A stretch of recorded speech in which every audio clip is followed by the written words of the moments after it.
A carta à Igreja de Filipos é considerada a mais bela do Novo Testamento. Olá, sou Paulo Eduardo. Estou chegando para mais um estudo bíblico. Na verdade, mais uma série de estudos bíblicos começamos hoje. Dessa vez, iremos falar da carta que Paulo escreve aos Filipenses, a Igreja de Filipos. Como eu disse, uma das mais belas do Novo Testamento. Essa carta transborda alegria, generosidade, entusiasmo. Convido você a me acompanhar nesses estudos. E desde já, se você não é inscrito no canal, aproveite hoje e se inscreva. Deixe o seu like aí, faça um comentário. Qual é a sua expectativa para esses estudos que vamos fazer? Da carta que Paulo escreve a Filipos, a carta aos Filipenses. Te convido a me acompanhar em mais um estudo. Vamos juntos? Meus amados irmãos, hoje vamos começar uma série de estudos na carta que Paulo escreve aos Filipenses. Como já disse, uma joia de rara beleza. Confesso que estava com uma expectativa para esse estudo nessa carta, que é uma das minhas cartas preferidas da Palavra de Deus. Aqui dos escritos de Paulo, eu acho aqui algo tremendo, porque essa carta é um estandarte da alegria que transborda mesmo em meio à dor. E a gente observa alguns aspectos aqui hoje, nesse momento da introdução, nós podemos observar que essa carta é um recado de amor mais do que uma exposição teológica. Eu vejo Paulo aqui transmitindo mais amor do que, na verdade, a teologia, né? A carta de Paulo aos Filipenses, alguém disse que é como um bilhete de amor.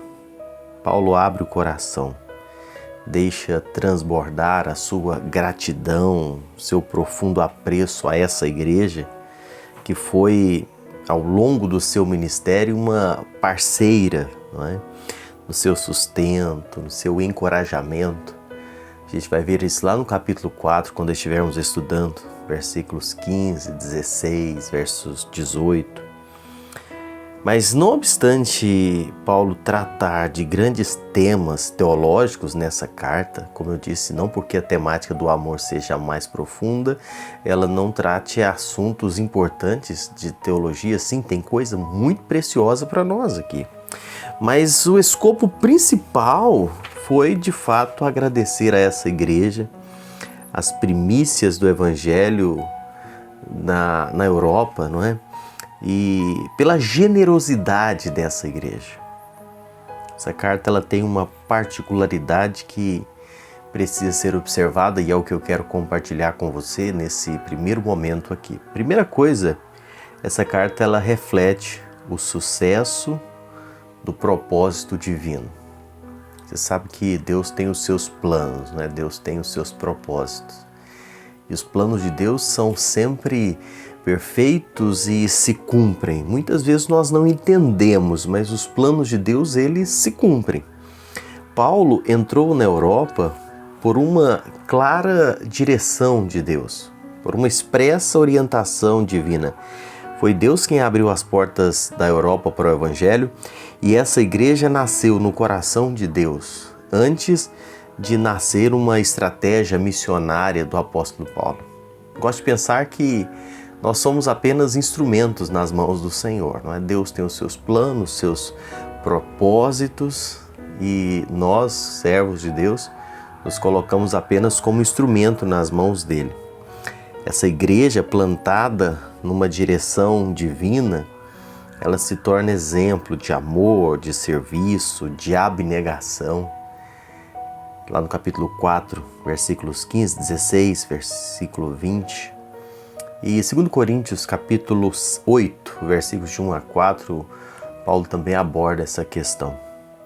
Outra coisa que chama atenção aqui é que essa carta também ela reflete que o sofrimento pelo Evangelho pode ser transformado em alegria no Evangelho. Sofrimento pelo Evangelho se transforma em alegria.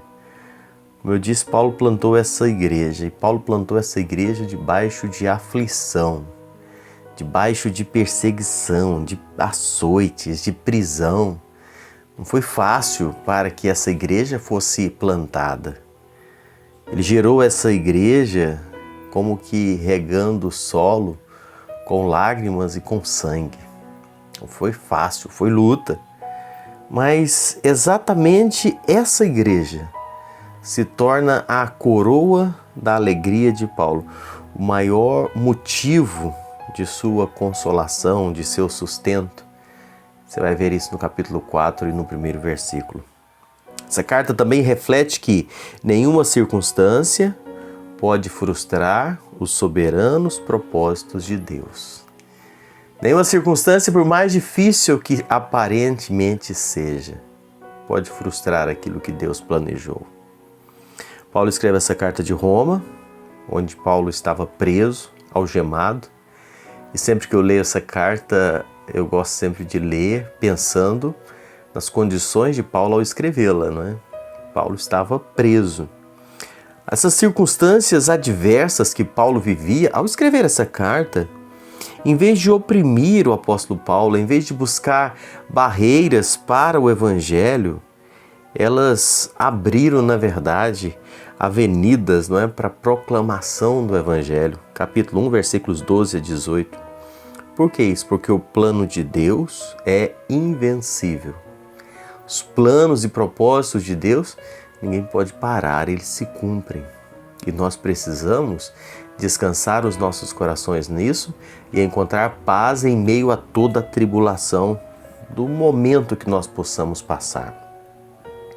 Outra coisa que essa carta reflete é uma verdade gloriosa, de que a alegria do cristão, ela é ultracircunstancial. Isso aqui também vale a pena observar já na introdução dos nossos estudos dessa carta. A alegria do cristão, ela é ultracircunstancial.